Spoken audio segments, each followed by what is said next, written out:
I call now on Save the Children. Nicole, please. Mr. Hall, you have the floor.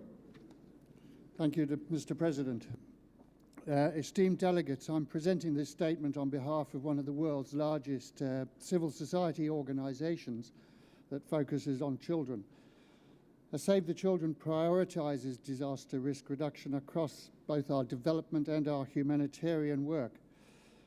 Around the world, we invest nearly $1.5 billion a year working in 120 countries. And we're protecting and supporting children and their communities. But we know that more needs to be invested in reducing risks and enhancing the resilience of children. Thus, we applaud the example provided by UNISDR in recognizing that children have unique needs, and we strongly recommend that governments everywhere should follow UNISDR's lead by prioritizing risk management strategies that focus on the specific risks faced by children. Save the Children's work follows the principles embodied in the Convention on the Rights of the Child.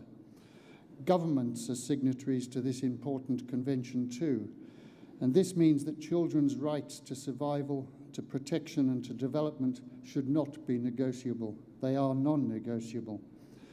The convention is also clear in stating that children have a right to participate in decisions that affect them now and in the future. By children, we mean that anybody under 18, teenagers especially. During this global platform and in all the previous three global platforms, Save the Children has worked with other child-centered agencies to help children from across the world to participate and express their views about the future. Their voice is just as relevant here on this global stage as it is where they live. Therefore, we believe that children and youth must be involved in actions and priority setting for and within the World Conference on DRR in 2015 and throughout the HFA decision-making processes. And Save the Children is committed to helping governments and the international community secure a safer and more equitable future for this generation and the next. Save the Children listens to children. They're very clear about their understanding of risk, and they do not adopt a silo approach. Risk reduction means tackling all risks, not just risks associated with natural hazards. Poverty is a risk. The threat of sexual violence in a conflict is a risk. Having to work to survive instead of going to school is a risk. All these risks threaten their future. Though we know that some hazards have their roots in nature, risks are man-made and disasters are never natural. Thus, Save the Children calls on governments and the international community to ensure that HFA2 is directly related to and is reinforced by other post-2015 agreements, especially the MDGs and the Sustainable Development Goals. This means that reducing the risk of technological disasters, such as the Fukushima nuclear plant crisis, should be included in the HFA2 agenda.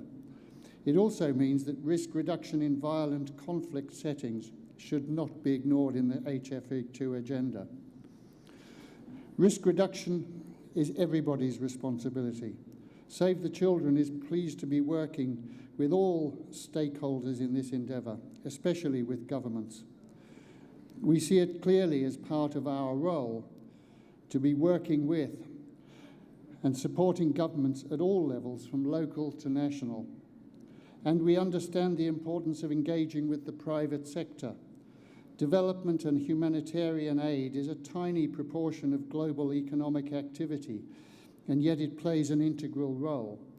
And together, civil society, governments and businesses working together can transform a risky world into a safe and resilient world where everyone prospers.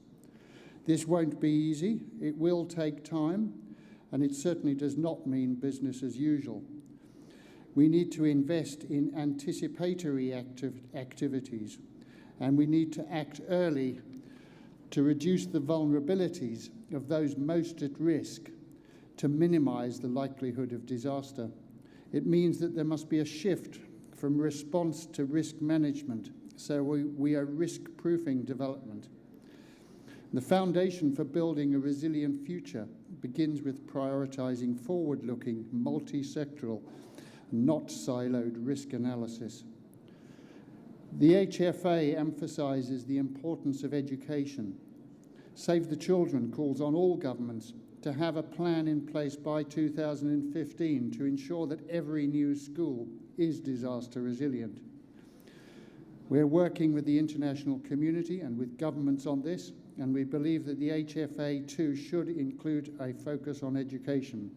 And a comprehensive approach to school safety means that education about reducing risks should be part of formal and non-formal learning for all children. Save the Children is committed to working with ISDR partners, with governments, the private sector, donors, communities, and especially with children themselves in pursuit of a more resilient future. Thank you.